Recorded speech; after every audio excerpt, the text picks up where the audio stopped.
All right, what's going on? Race Brain High Rocks podcast. Today we have a very special guest from across the pond. We have the 2023 35 to 39 age group world champion, current Elite 15 athlete, and only fifth woman ever to go under 61. We have Kate Davey. Kate, what's going on? Hey, how you doing? I am doing well. We are so pumped and honored to have you on the podcast today. How's it going this week? How are you doing? Yeah, really good. So just off the back of Amsterdam, which was really enjoyed Amsterdam. Felt really good out there. Came back.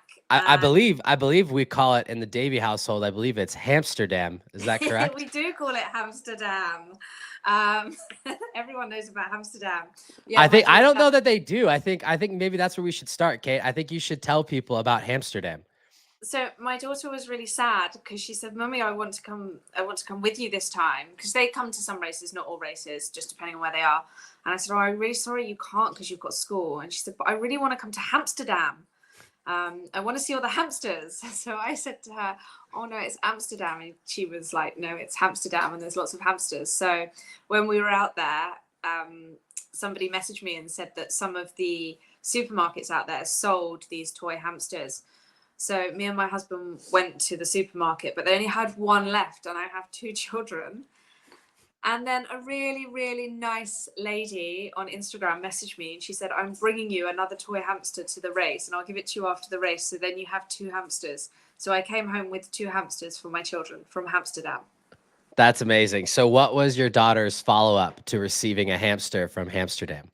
She was very excited, and I also bought her some slipper clogs as well, just to go with the theme. So she was That very. is that is amazing. I saw that on Instagram. I can't remember who reposted it. There was like a cry for help to try to help find Kate Davies' children some hamsters from Amsterdam. So that I was definitely one of the more wholesome moments from the Amsterdam weekend. I was slightly worried someone might turn up with like a live hamster or something, and told off from animal cruelty or something. Yeah, only a matter of time before your daughter is now asking for a real live hamster. So Yeah.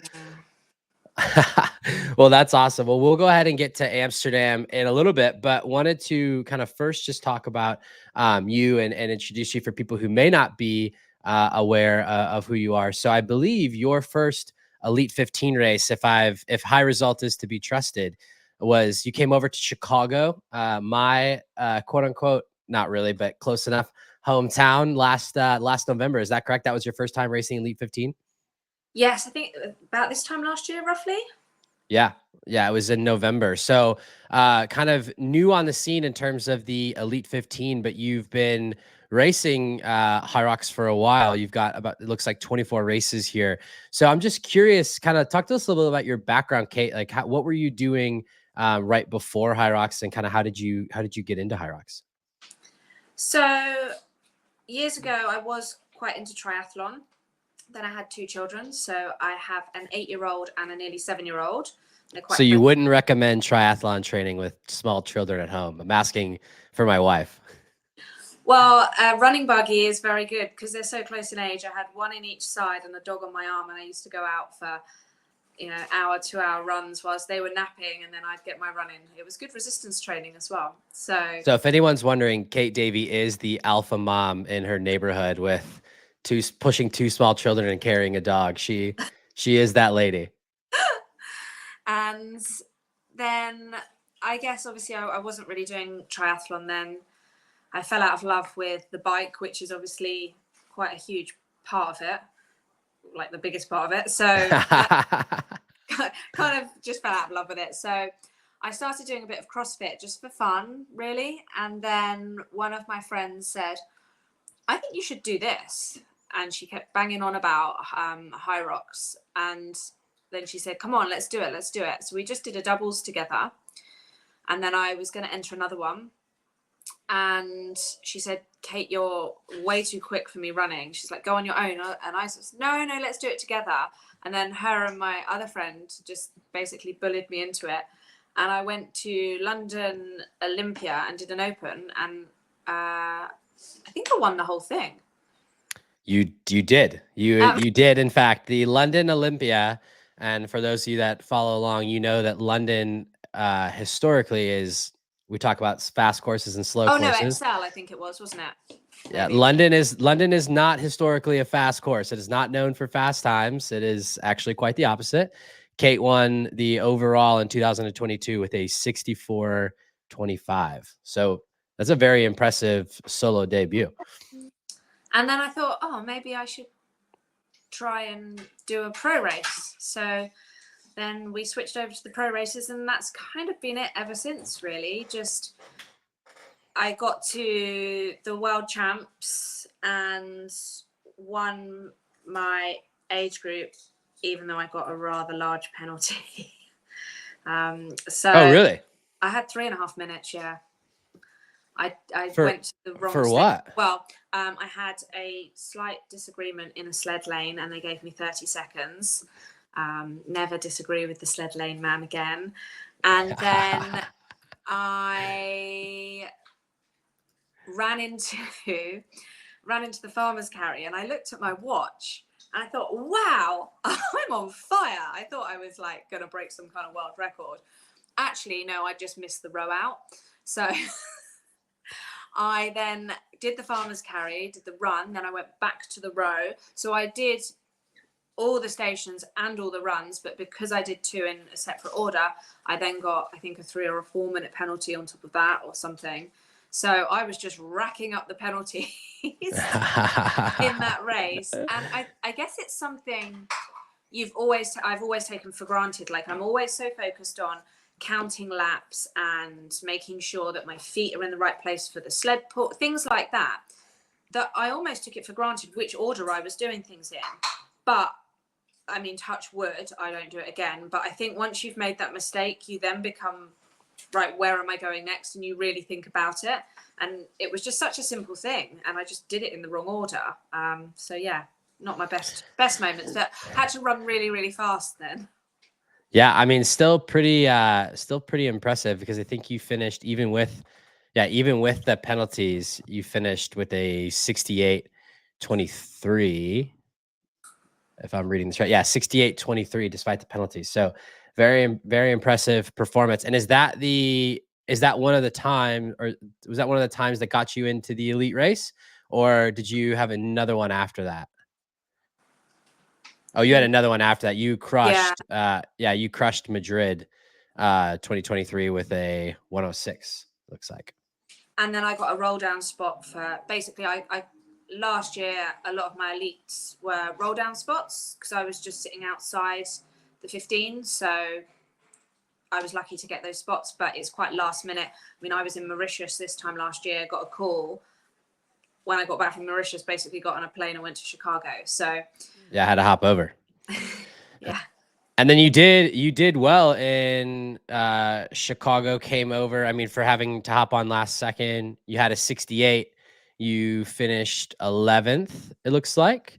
Yeah. And then basically the rest of the season improved. So I guess talk to me a little bit about what's it been like going from, being, you're never an average Joe, so to speak. I mean, you've got quite the athletic background, but what's it been like transitioning from racing, age group, and doing it for, I'm sure you still do it for fun, but what's it been like, that mindset switch of going from, racing these races to battle against yourself and to see how well you can do, to kind of flipping that switch into the Elite 15, which, now a lot of people are talking about you as being someone who, this year is a podium threat at Worlds. So, you're not just in the Elite 15, you're now kind of in that upper tier. What's that transition been like for you? It's been quite a journey, and I've really, really enjoyed it. I think you learn a lot about yourself. I think my confidence and my belief in myself has changed massively. So where I was rocking up, I think every race you learn something. So I think always when I was taking those opportunities to go and race in the Elite 15, every time I sort of learned something and then tried to put it into action next time I race. And I mean, every time I race, I still learn something, but I've become more confident, because I think you almost have slight imposter syndrome oh, should I be here? Am I good enough to be here? Am I just filling in the numbers? And I didn't want to feel like that. And I just thought, I'm only getting older, and you've only got one shot. So why don't I just work as hard as I possibly can, leave nothing out there, and just see what I can achieve in the next few years. And that's what I've done, really. I've just worked. I've worked hard. I tick everything off that my coach gives me every single day. I focus on my recovery, and I do all of that. And I think in Worlds, I shocked myself a little bit. When I sat down on the rower next to Meg Jacobi, it freaked me out slightly. I thought I'd missed a lap. So we get DQ'd if we miss a lap. And because is this in Amsterdam? No, this was at Worlds in Nice. Oh, Worlds in Nice. Okay, I'm sorry. And I didn't know I came out the burpees in second. And I thought I hadn't passed anyone on my run, but no one had passed me. And when I came into the rower, I sat down next to Meg on the rower, and I just freaked out. Firstly, because I thought I was going to get disqualified. Secondly, I was thinking, how am I even here? And it almost felt like, oh, I shouldn't be here. I shouldn't be here. And it was that sort of feeling in my head. And then Anthony's been great, and we've worked on it. And actually, when I was in Amsterdam, when I sat down on the rower in third, I thought, yeah, let's go. And it was a completely different mindset. And I've really changed, where you thought there was like a pack of girls that were always out in front of you. And I was content with being like further down the pack. I never necessarily saw myself up there. And now I have the belief that, hang on a minute, why can't I be up there? So yeah. I think I've really changed that. And I remember speaking with Anthony and Lauren, and we were talking about goals. It was one of my first calls. And he said, right, what are we aiming for in Worlds? And I was sort of, maybe like 10th to 12th. Like, I don't want to be 13th to 15th. And he said to me, he went, okay, I think we need a new goal. And then he said, right, let's try and get a new goal, Kate. So then I said, okay, well, maybe top 10.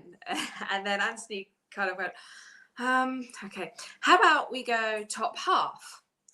So then I said, okay, so 8th. He went, I'd call it 7th, but but I guess it sounds really silly, but they interviewed me just before Amsterdam as I was walking over to the start, like to run down and round to the start line. And they said to me just as I left, because my husband made me watch it back. And they said, oh, so what are we hoping for today, Kate? Where would you be happy with? And I said it. And as I said it, I thought, oh my goodness, I can't believe and I just said, oh, top 5. And I said it and I thought, wow, okay. And then as I walked off, I thought, oh no, I've got to do it now. But I think that just shows that my head is in a completely different place and belief in myself as well, because I wouldn't have said that, I don't think, publicly ever. Maybe I would have thought it in my head, but I actually thought, I can achieve it. So, and I went out and I started and I thought, yeah, let's go. Let's do this. So, yeah, That's awesome. I think my mindset has changed a lot. I mean, I've worked very hard, and I think if you're backing it up with the work, then you've got more chance of delivering, right?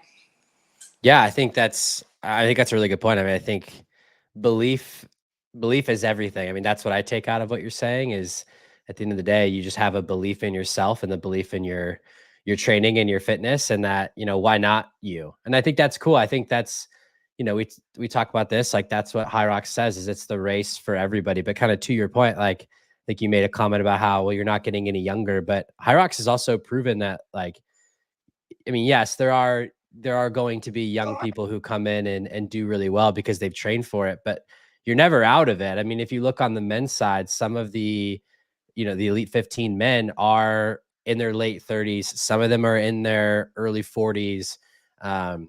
Same thing on the women's side. You don't have to be necessarily, young to be really good at this. And I think that's really cool, and it's really inspiring. I'm curious, one thing that I wanted to ask you. So for those of you that don't follow Kate on Instagram, her handle is Precision Golf Kate. if you want to follow her. She is a golf physical trainer. So I assume it's fair to say that you like golf. Is that fair, Kate? Yeah, no, I do like golf, and I work at Precision Golf, which is my husband's company. So it's like a fitting company for golf, and they make clubs. They have golf. What's your handicap? So I haven't actually played in several years, so I'm probably it's not probably very good right now. So it's just with all my training, it takes quite a lot of time in the day, and with two small children and then my training, it's not the quickest game to play. So yeah, understandable. When High Rocks dies down a bit, I will get back to golf. But yeah, I do really enjoy it. But I'm definitely a fair weather golfer. Yeah, my wife says I'm not up for walking around when it's cold and peeing down with rain. Yeah, my wife says the same thing. She's like, you can either train for High Rocks or you can golf, but you're not going to do both. But where I was going with that is I'm curious, one thing that I've thought a lot about is I feel like, you were talking about how in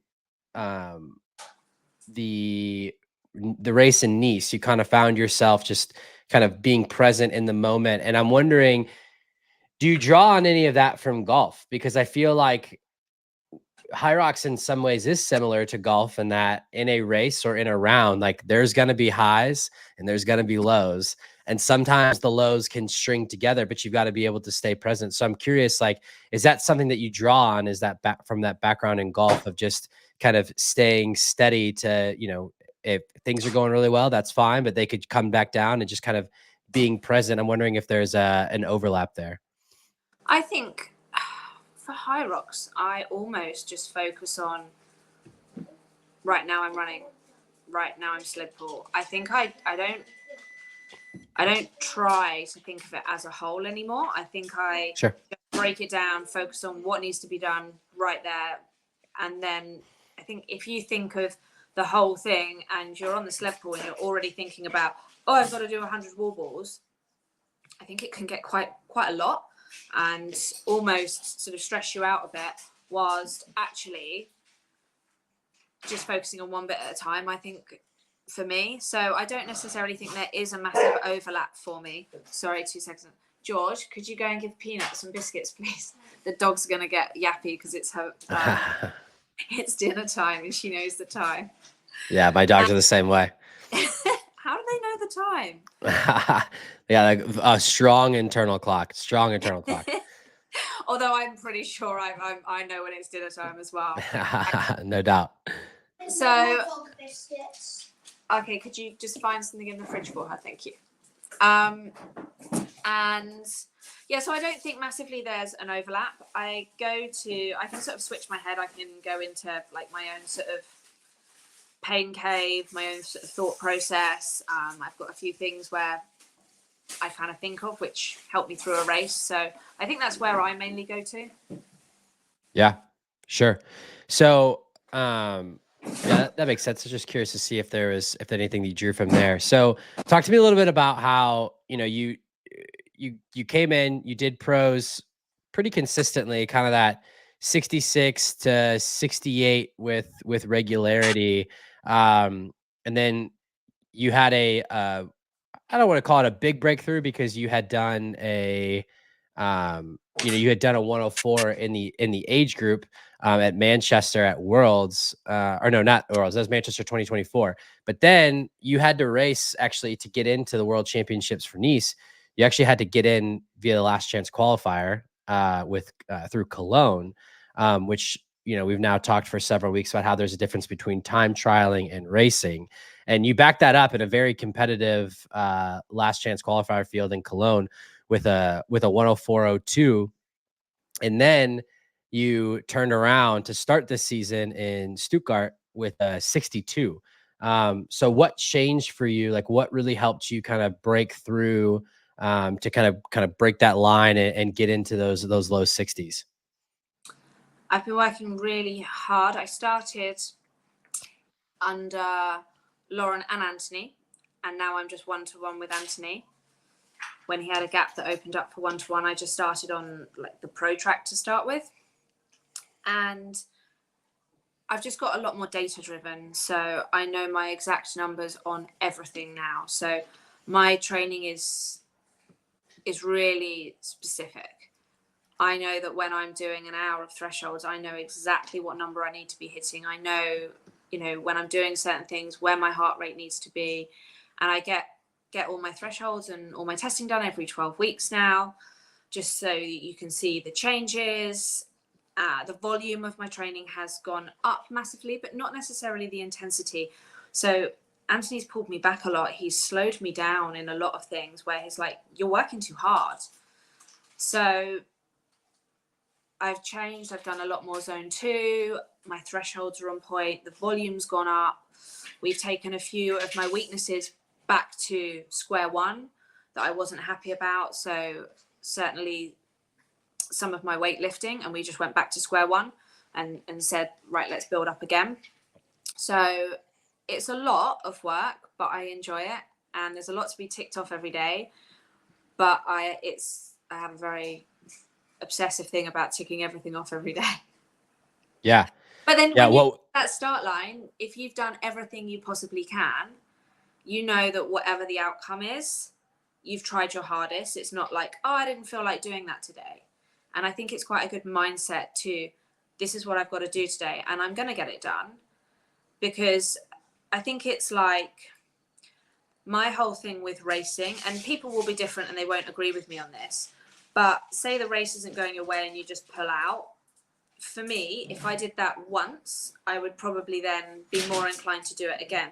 So unless I'm really, really injured to the point of where I can't, like I should pull out of the race, or, something happens where you can't race, I personally think that I would just keep going. And that's how I am with my training. So I want to make sure everything is done. And I think it's quite a good mindset to have, like, get everything done and not just be like, oh, I'll do this today and not that today and things like that. Because then I think it would start happening more regularly. Yeah, certainly.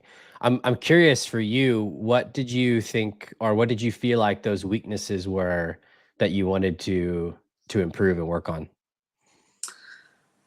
So my wall balls I'm still working on, and we are getting better at those. I think that the community at large would agree with you that that's something we can all relate to. I think working on wall balls is something that we'll all always be doing.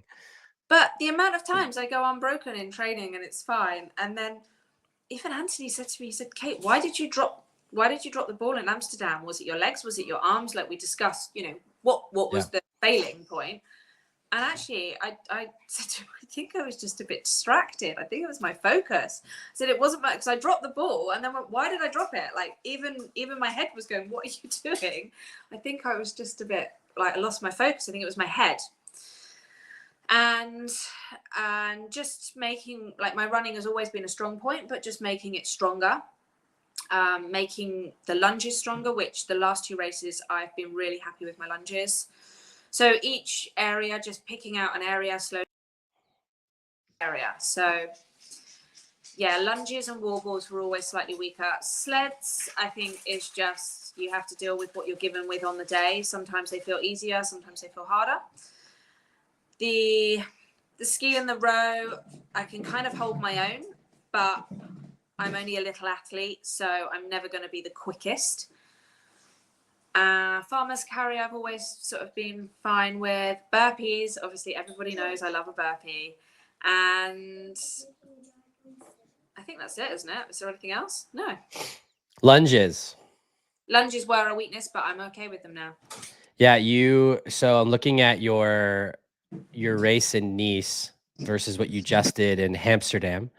And on the lunges, you lunged a 70 seconds faster.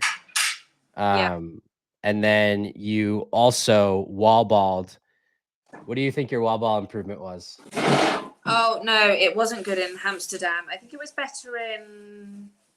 No, you wall balled faster. You wall balled 25 seconds faster in Amsterdam than you did in okay. It was a little bit better in Stuttgart. Yeah, I was gonna compare those races, but then I thought it would probably be too difficult because of the difference how you all run the grid, and then the rock zone versus non-rock zone. But you just look at your race from Nice, and then 4 months later in Amsterdam, and you stationed 5 minutes and 20 seconds faster. Yeah, 5 minutes and 20 seconds faster than you did in Nice. Wow. And even with the high rocks change after the fact, which we won't get into, you still would have been, even if you factor in those times, which, to your point, you are one of the stronger athletes when it comes to burpees. So I doubt that Yeah, really that was affected you slightly that much. unfair that I got an average time given to me when I was first in the burpees and fifth in the lunges. So I did feel that, but I understand. I get why they've done it. So obviously, yes, I was above average in that they were two of my strongest stations, and then I got hit with more time when I wouldn't have had that much time on them. But it is what it is. But I get, if they had then started adjusting everyone's time according to their times, placements and things would have changed, and technically we were all just running on the same track. So right.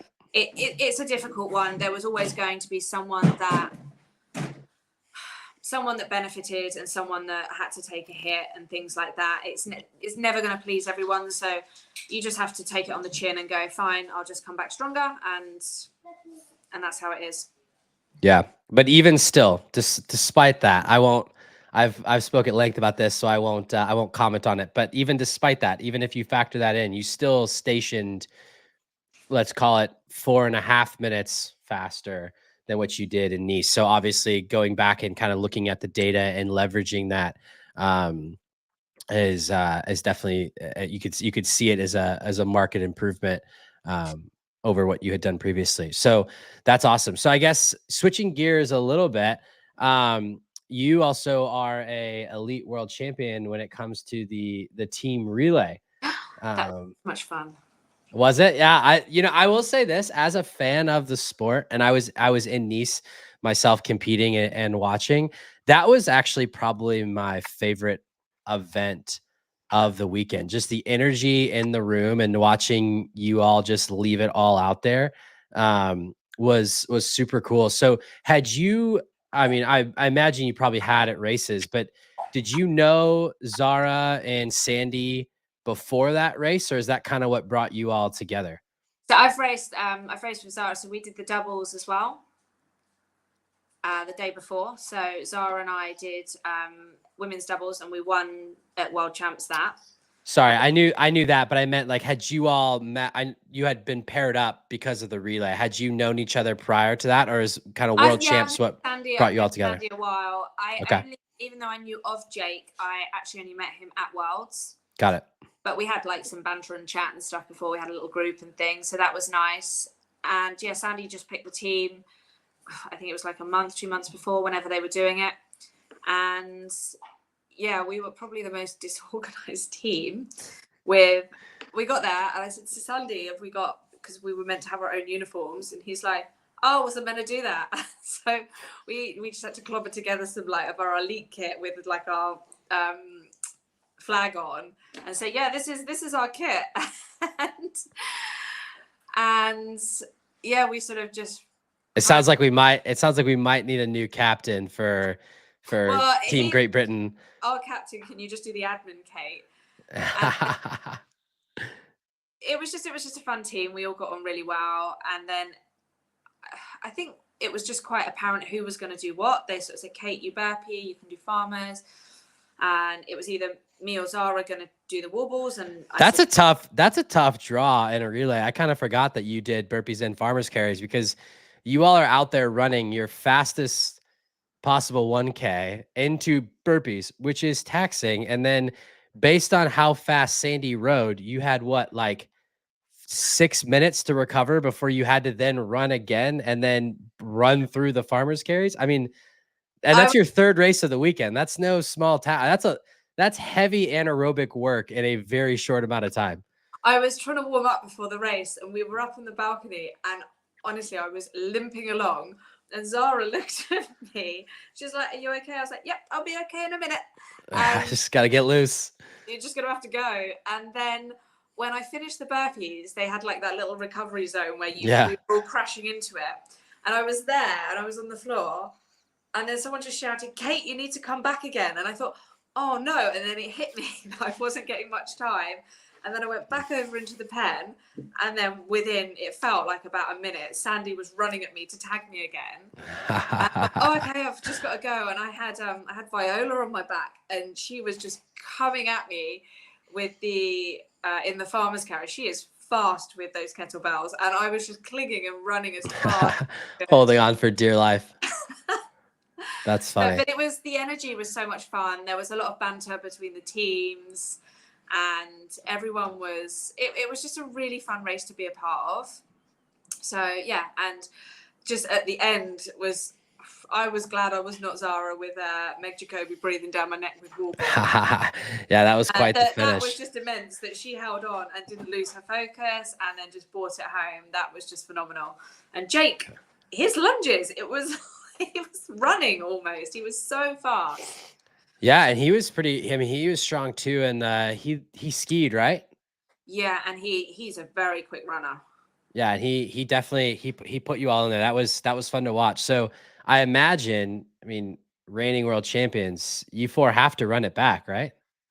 Wow, well, let Sandy choose, I guess. But oh man, I think there might be a mutiny if Sandy decides to switch up the team on the reigning world champs. Talk to me a little bit about, so the day before that, though, as you had already alluded to, you and Zara ran together and won the women's overall doubles. And at the time, you have now beat this time and reclaimed the second fastest double time of all time. But at the time, you ran the second fastest women's pro doubles time. And then this year, you followed that up. You all competed. You elites are crazy. You ran on Thursday night, and then you decide to do the same race again at a faster anaerobic pace. And you all broke 56. You actually finished at 55, 58 in Amsterdam, and now have the second fastest women's doubles time of all time, only behind Meg Jacoby and Linda Meyer. So I guess that begs the question, will you and Zara be competing in the Elite 15 doubles this season? Hopefully, yes. We're going to give it a shot. Hopefully, yes. I thought that would be... We're going to go to one of the races. Oh, yes. So the plan is to go to one of the races. Yeah, the plan is to go to one of the races, and I think, is it London, Paris? I can't remember. There's an Australia one. There's two in the US, I think. There's Houston and Miami are qualifiers. Your family might, you said you don't enjoy fair weather, so I imagine your family might enjoy a trip to Miami. Let's see if we can pull it up. But I was thinking, because I didn't really... The London Olympia obviously it's not my favorite course, if I'm honest. But even if it's there, I guess it's irrelevant what your time is, it's your position. So actually, even if you went and it was a busy track and things like that, it might be worth just going to somewhere closer to home for me. So I will speak to Zara. That's on our list of things to do. We need to decide where we're going to go. Or the other. Yeah, that is the nice thing. You just have to play. I say just, it's going to be competitive. You have to place top 3. So time is relevant. So yeah, the 5 races that you can qualify for Elite 15 doubles are Houston in March. I would not recommend that, Kate. I don't know how familiar you are with Houston. I wouldn't do that personally. Miami, which will be in April, I would recommend that. The family would like that. You could go to Melbourne. You could go down under. Then Paris and London. Yeah, it's probably going to be Paris or London. Have you seen the venue for the upcoming Paris High Rocks? No, I saw this week they were putting some things online, and I haven't clicked onto it just yet, so I will have a look at it. But is it really epic? Yeah, it is. I think I would butcher it if I didn't look it up. So let me just pull it up really quick. And is that going to be the same venue for is that next year's one with the elite relay? I'm wondering. I do not know. I guess if I was going to bring it up, I probably should have done the requisite research ahead of time. Let's see. Yeah, doubles is definitely a different ball game though. So yeah, you just go hard. It's at if I'm reading this right, it is going to be at the Grand Palais. Okay. Yes, that is. So that is the same one, April 18th, 19th, and 20th. Yeah, so at the Grand Palais in France, and I'm sure I mispronounced that. So to all of our French listeners, I do apologize. I'm from Middle America. Please forgive me. So that would be that'd be a pretty iconic course to get to do it at. Yeah. So I think yeah, probably one like a little bit closer to home. And what do you think makes? I'm just curious from your perspective. So obviously, just putting, as we have seen on the men's side, just putting two Elite 15 athletes together doesn't necessarily mean that they're going to be the best pairing, right? I mean, when it doubles racing is very different than singles racing. It's much more anaerobic, and having the same strengths may actually not be the best pairing of people when doing doubles. So I'm curious from your perspective, like what makes you and Zara such a great team? Because there have been a lot of women that have done doubles and Elite 15 women that have done doubles that have not had the success that you all have had. So what do you think makes you and Zara such a great pairing? Our runs are fairly even. I often will finish the stations. She runs out hard, and then I just have to spend the next kilometre making sure that the gap, obviously, you can't be too far apart from each other, but she runs off, and then I have to pull it back. She'll start the station on most of them. She's got really, she's got stronger things maybe in some stations, and I've got stronger things. So maybe I take a few more burpees than she does, and things like that. But we just split things. We split things really well, and I think we read each other really well as well. So even though we have a plan before we go into it, we're very open to, on the way around, we might change something up depending on how someone feels, and we just go with it. We don't argue or anything. So often I would maybe take the first part of the row, because often I'm finishing the stations, and she ran in, she went, "No, it's mine," and I was like, "Oh no, I'm gonna have to finish the row and then sprint." But we just have a laugh with it as well. We cheer each other on the way around. We kind of egg each other on. We're just really supportive of each other. So I think that just works, and just almost having someone that I can almost read what's going through her head without her saying it. So I know if she needs me to take a bit more. I know if she's capable of taking a bit more by sort of looking at her and reading her. So sometimes I'll say, Zara, why don't you do like a few extra reps if I'm feeling it? So I think, yeah, we just gel. But I think definitely having a similar run pace so that you're not always feeling like you're dragging right behind, or you're having to wait for someone, or I think that makes a big difference as well. Yeah, I believe one of your husbands, or maybe both of your husbands, live streamed it in Amsterdam, and that was one of the things that really stuck out to me, was just how much fun you all looked like you're having. I think it is a race and it is competitive, and I think by nature all of us that do high rocks are competitive, but like it should be fun, and it was cool to see you all out there having fun, cheering one another on, and really pushing each other, especially given that it was your second hard race of the weekend, which is crazy. I have to know, how did the legs feel coming off of, basically, I'm gonna give it to you, 2 sub 60 high roxes in 48 hours. How did the legs feel come Monday morning? I actually felt okay. So I think the hardest part for me is after an elite race, which is normally in the evening. I think we've only had one that was earlier on in the day in Stockholm last year. I can't sleep because you're so wired. And apart from a little bit of caffeine, I don't take pre-workout. I don't even take creatine. I've only got one kidney, so I can't actually take a lot of supplements. So apart from vitamins and stuff like that, I keep everything really simple. So it's not like I'm wired on pre-workout or anything. I'm just your adrenaline is so high, I can't sleep. So Thursday night after Amsterdam race, I laid in bed. I didn't get to sleep until 5:30 in the morning. I slept 1 hour till 6:30, and then I went out just for a jog. 5 a.m. You were Yeah. up literally all night. I was just laid there, and what's worse is like when so my husband was asleep, and I'm just looking at him being really jealous, like, "Oh man, you're asleep." You almost just want to be like, "Wake up." Yeah, sit with me, talk to me.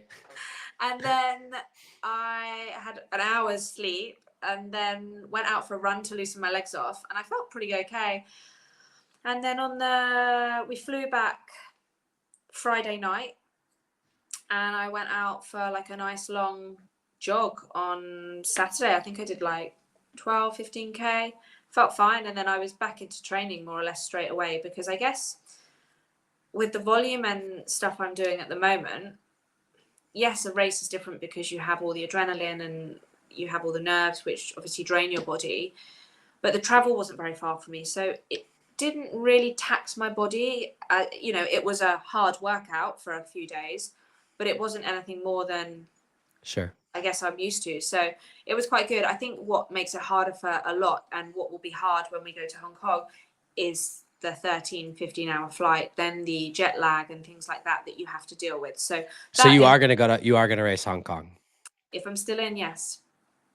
You're still gonna be in, Kate. No, you're let's double check that, but I'm almost certain that there would have to be, if Kate Davey gets knocked out of Hong Kong at this point in time, the internet might riot with how they're setting up courses. I think it'd be very hard. Yeah, you're firmly in 8th with a 61:24 average, which gives you more than a 2-minute gap. So if we start seeing, if in the next 3 weeks, if we see times that knock I've you, booked my flights and my hotel. how far travel is that for you from the UK? 13 hours on the way out, 15 on the way back. That is tough. That is no, and what is it? It's probably, but I want my real bad with time zones. It's probably like the exact opposite. It's probably 12 hours, right? Difference, time zone. I think it's maybe 7 or 8. Oh, that's not that bad. Let's see. So they're in front of me. Yeah. So right now it's 1:17 tomorrow morning in Hong Kong, and it is 6:17 for you. So yeah, about 7 hours. So that's not terrible. But I want to go and try and get my world champ place. Yeah, and honestly, with the way you're racing, get a little bit of money too, Kate. You're crushing it. So, all right. Well, I won't keep you. I know that sounds like the dog needs some biscuits, and sounds like the kids probably want to eat too. So, yeah, two last questions for you. First one is for the listeners at home, or are people that are obviously fans of the sport. What would be, if you had to give one piece of advice to people competing in high rocks, what would it be? Just do it and just enjoy it and train for it. And if you're nervous or thinking about, I don't know if I should do it, just try it. You can start with doubles, you can work your way up. It's so inclusive. And I don't think I know anyone that's done a race who said I would never do that again. So I think, just embrace it and have some fun. Yeah, I also don't know. I've got friends personally who've said that they would race it one time just to say they did it, and they would never do it again. And now they're signed up for like their 4th, 5th, 6th races. So I actually don't know anyone who would never ever do another one. Yeah, certainly. All right, and then channeling your coach Anthony Parasini, talk to us about you've obviously crushed the first major. Talk to us about your goals for the season. We'll start with, what are your goals for the Elite 15 solo, and then what are your goals with Zara? I would like to get my world championship place. Hopefully I'll get it next time, but I definitely want to get it through a race and not through a last chance qualifier if I can. I would like to be top 5 at the world champs, possibly top 3. I think that I could really push it. And doubles, I mean, I think Zara and I could bring it. I think we could shake it up a bit. So I think you could too. Yeah, I think you could too. See which pairs go out. I think I saw that Linda and Viola were possibly going together. Maybe did I see that online? I saw that online as well, that the Germans are teaming up. That will be a tough one. I don't know I know Lauren Griffiths and Lauren Weeks have competed before in doubles. I don't know if they would do that. But that would be an epic team.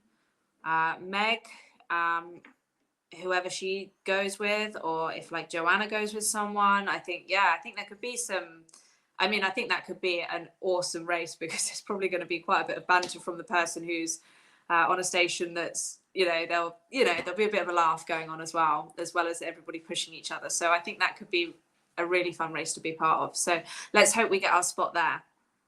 Yeah, the women's race was definitely, I think we talked about this in the post-race recap. The women's race in Amsterdam, I think, was arguably the more exciting race to watch. It was also very exciting in Nice as well, just because your field is very competitive. Typically in the men's field, you've got like kind of the top guys, and then the middle is, I don't want to say always the same, but like, it's fairly, you kind of have your groups. And in the women's race, it feels like it's always wide open. So, super excited to see what you do this year, Kate. Really appreciate you taking the time. I know it's no small ask to ask you to step away from your family, but really appreciate you taking the time to chat with us today, and best of luck this year. If you do come over to Vegas, we'll have to show you how we do it over here in America. Well, that's actually a big birthday of mine when I'm in Vegas. So if I'm still in and I'm coming to Vegas, I am going to be 40. Okay. Like the week before that, maybe on the 18th. So yeah, that'd be the place to celebrate it. Vegas for a big birthday is pretty exciting. So yeah, hopefully if I'm still in, I will definitely be in Vegas. For sure.